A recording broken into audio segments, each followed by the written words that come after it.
रांची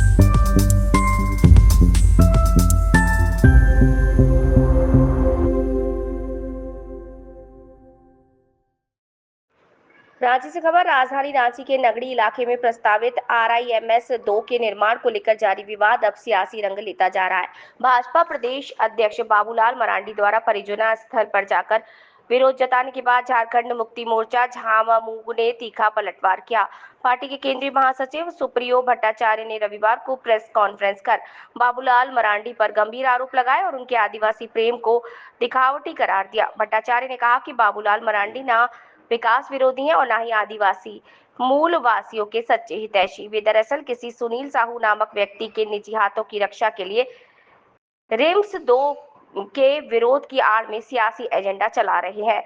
सुप्रियो भट्टाचार्य ने मरांडी पर तंज कसते हुए कहा कि जब वे मुख्यमंत्री थे तब उन्होंने कोयल कारो परियोजना और नेतरहाट फील्ड फायरिंग रेंज को मंजूरी दी थी। उस दौरान आदिवासियों के विरोध पर उन्होंने आंदोलनकारियों पर गोली चलवाई और सैकड़ों लोगों को जेल भिजवाया। आज वही व्यक्ति आदिवासी हितों की बात कर रहे हैं। झामुमो नेता ने कहा कि 2003 से 2006 तक बाबूलाल मरांडी के कार्यकाल में कुल 104 MOU साइन हुए, जिसका आज कोई ठोस परिणाम नहीं दिखता। भट्टाचार्य ने कहा कि ये आरोप लगाया कि झारखंड राज्य बनने के बाद बाबूलाल मरांडी ने बिहार क्रियान्वयन नियमावली को आत्मसात कर राज्य की बुनियाद में दीमक लगाने का काम किया, जिससे आदिवासी हितों को नुकसान पहुंचा। उन्होंने कटाक्ष करते हुए कहा कि RIMS 2 मामले में केंद्रीय स्वास्थ्य मंत्री JP नड्डा ने कांग्रेस विधायक इरफान अंसारी से चर्चा की, लेकिन बाबूलाल मरांडी को पूछा तक नहीं गया, जिससे उनकी राजनीतिक हैसियत का अंदाजा लगाया जा सकता है। झामुमो नेता ने स्पष्ट किया, अब तक ये तय नहीं हुआ कि RIMS 2 कहां बनेगा। भट्टाचार्य ने मांग की कि बाबूलाल मरांडी भारत सरकार से आग्रह कर उन आदिवासी जमीनों को वापस दिलवाएं जो अधिग्रहितों को दी गई लेकिन उपयोग में नहीं लाई गई। अंत में उन्होंने कहा कि आदिवासियों की पहचान से बार-बार खिलवाड़ करने के लिए बाबूलाल मरांडी को सार्वजनिक रूप से माफी मांगना चाहिए। RIMS 2 के निर्माण को लेकर एक और जहां स्थानीय रैयत विरोध में खड़े हैं, वहीं अब राजनीतिक दलों के बीच आरोप प्रत्यारोप का दौर तेजी से चल रहा है। ऐसे में देखना दिलचस्प होगा कि सरकार इस परियोजना को लेकर आगे क्या रुख अपनाती है। Manjay Kumar, bureau chief, Jharkhand. जमीन है उस पर उन्होंने खड़े होकर कहा कि हम आदिवासी का जमीन की लूट नहीं होने देंगे।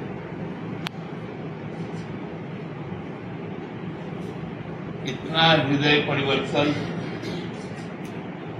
इतना मानवीय संवेदना बाबूलाल जी के हृदय में था, ये मुझे नहीं मालूम, क्योंकि हम लोगों ने तो बाबूलाल जी का वो रूप देखा था जब वो इस राज्य के प्रथम मुख्यमंत्री हुए और NHPC का ये एक योजना था, कोयल कारो परियोजना, जो खूंटी जिले के तत्कड़ा तोरपा ब्लॉक के तत्कड़ा में उस योजना को क्रियान्वित करना था।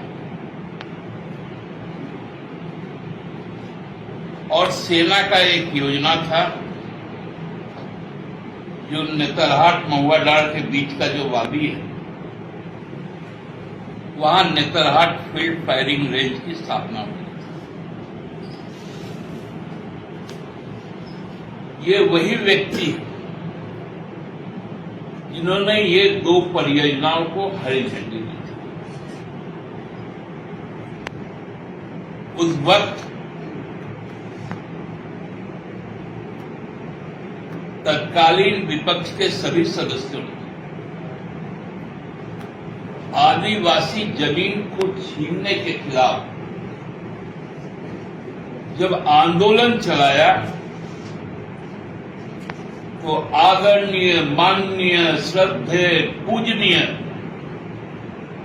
श्री बाबूलाल मरांडी जी ने उन आंदोलनों के खिलाफ गोलियां चलाई। आंदोलनकारी शहीद हुए, सैकड़ों लोग जेल में डाले।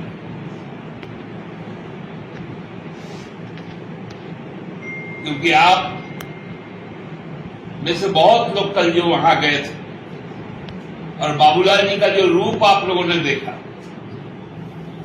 उस वक्त शायद आप लोग भी पत्रकारिता में नहीं रहे, लेकिन आपके आर्काइव में उस समय का सारा न्यूज आपको मिलेगा। बाबूलाल जी का असली चरित्र क्या था, उसका दर्पण आपको मिलेगा। जब राज्य बना, 4 दशक के लंबे संघर्ष के बाद, सैकड़ों शहादत और हजारों बलिदान के बाद,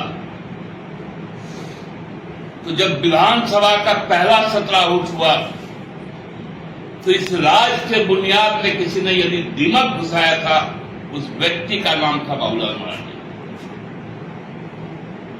वो दीमक क्या था?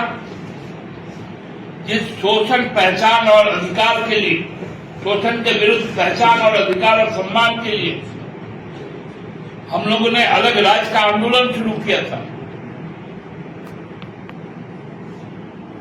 उसको समाप्त करने का पहला बीड़ा उठाया था बिहार सरकार कार्य नियमावली को आत्मसात कर। उस समय हम विपक्ष के नेता हुआ करते थे, स्टीफन मरांडी।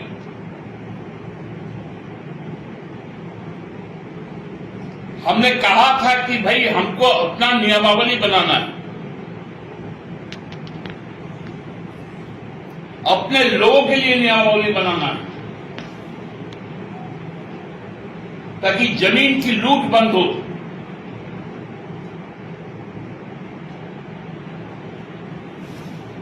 लोगों के जल जंगल जमीन के अधिकार सुरक्षित हो। लेकिन उन्होंने मानने का काम किया।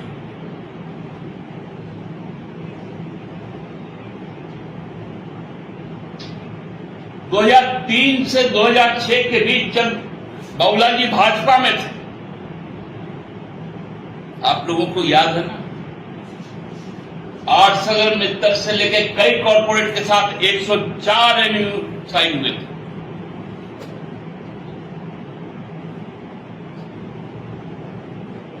बाबूलाल जी पीठ थपथपाते थे।